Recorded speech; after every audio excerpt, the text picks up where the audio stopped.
tells you all this is a conservative Republican, a fiscal conservative, and the fact that he cannot support this bill, which, there's two bills, one in the Senate, one in the House, but they're pretty good if you're a free market, supply side conservative. He won't support it. I think Ron Johnson is actually very upset. He's disgruntled. He's mad that Republicans abandoned him in 2016. They didn't believe he could win in Wisconsin.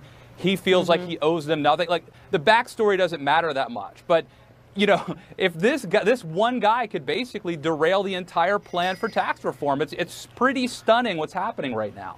Errol, I think Matt makes a great point. I mean, it is stunning to see this coming from Ron Johnson. It's not stunning to see it or hear it coming from Darrell Issa on the House side of California, because he's in a very difficult district for Republicans. You would expect that. State and local taxes, the issue there matters a lot differently. But you are hearing it from both of them. You say that this is evidence of a lack of party discipline.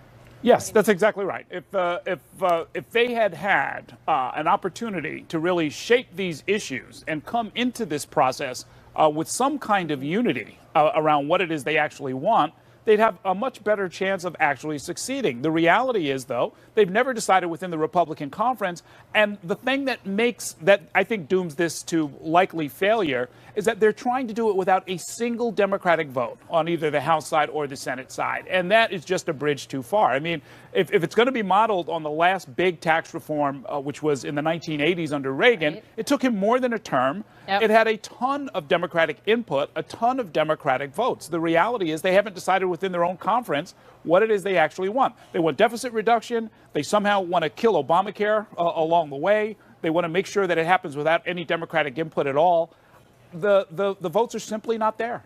I think Selena Axios had an interesting take this morning, looking at, Collins and Johnson aside, looking at the wild cards of Corker and Jeff Flake, who are retiring, and then McCain, who was, of course, the famous thumbs down no vote on health care, who is a wild card in terms of which way he's going to go on this one. So you're counting on at least two Republican senators who aren't running again on this one, and add that to the Collins and Johnson troubles.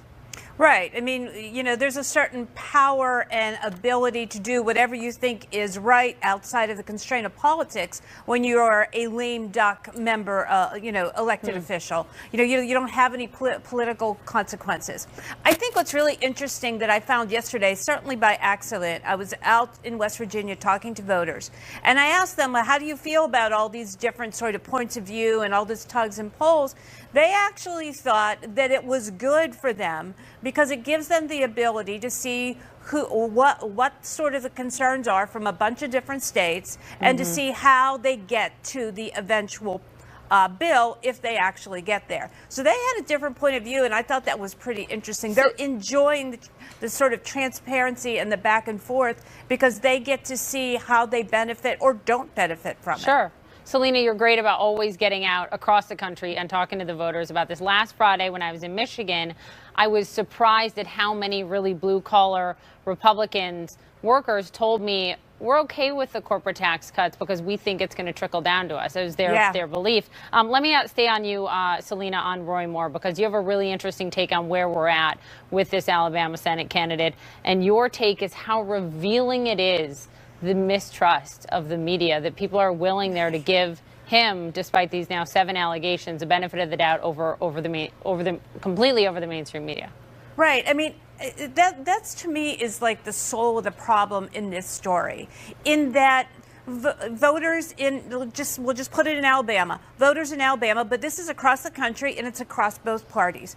They have such a distrust for the media that despite all the evidence that has been placed before them by people from their own state, their sisters, their cousins, whatever, their mothers, that, these women represent a wide swath of people in Alabama, and they're much more willing to stick with Moore over these testimonies because they believe they're getting stuck by the media or stuck by the establishment. That's a big problem in this country. I see it everywhere that I go. There isn't a state I don't see it. And it's also a problem with Democratic voters as well. This isn't just Republican voters.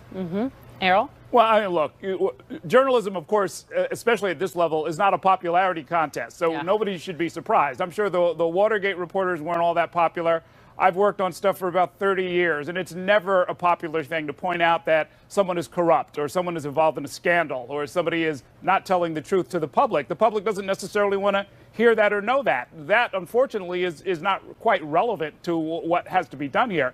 Voters need to be informed. And, a lot of this stuff that apparently was bubbling around in Alabama for decades needed to come out. It took, I think, a combination of outside reporters from the Washington Post, which then kind of goosed the local media so that now you see the local press kind of doing their job, maybe kicking it up a notch and putting out a lot of really unpleasant information. And yeah, sure, I mean, they can vote against the media if they have to, but what really matters is what they do on December 12th and that they have accurate, timely, and relevant information before they go into the voting booth. So Matt Lewis, Roy Moore's team, his legal team, put out a list of quotes from 12 women across the state of Alabama vouching for his character. I'm sure you've seen that.